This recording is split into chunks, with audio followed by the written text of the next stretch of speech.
पाकिस्तान में 1 दिसंबर से Google play store नाकाबिल इस्तेमाल हो जाएगा।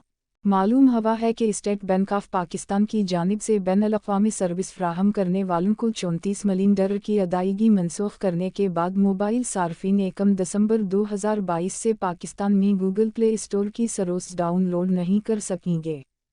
SBP ने डायरेक्ट कैरियर बिलिंग DCB के तरीक़ाकार को तब्दील किया तो मोबाइल कंपनियों के ज़रिए गूगल, अमेज़न और मेटा वगैरह समेत बैनुल-अक़वामी सर्विस फ्राहम करने वालों को सालाना बुनियादों पर $34 मिलियन की अदायगी रख गई।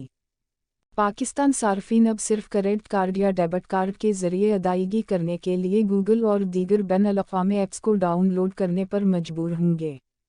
क्रेडिट कार्ड की सहूलत सार्फिन की एक मखसूस तादाद तक महदूद है, इसलिए मोबाइल सार्फिन की अक्सरियत गूगल प्ले स्टोर से ऐप्स डाउनलोड करने से महरूम रह सकती है। पाकिस्तान में 1 दिसंबर 2022 से मोबाइल फ़ोन्स के ज़रिए ऐप प्ले स्टोर को डाउनलोड करने की सहूलत दस्तयाब नहीं होगी। वज़ारत इंफॉर्मेशन टेक्नोलॉजी और telecommunication Pakistan telecommunication authority PTI और 4 cellular mobile operators chief minister ओज़ ने मुत्तफ़िक़ा तौर पर स्टेट बैंक ऑफ पाकिस्तान को जुमे के रोज़ एक मुश्तरका ख़त लिखा जिसमें DCB के तरीक़ाकार को मनसूख करने के उसके फ़ैसले को वापस लेने की दरख्वास्त की गई। मज़ीद वीडियोज़ के लिए हमारे चैनल को सब्सक्राइब करें।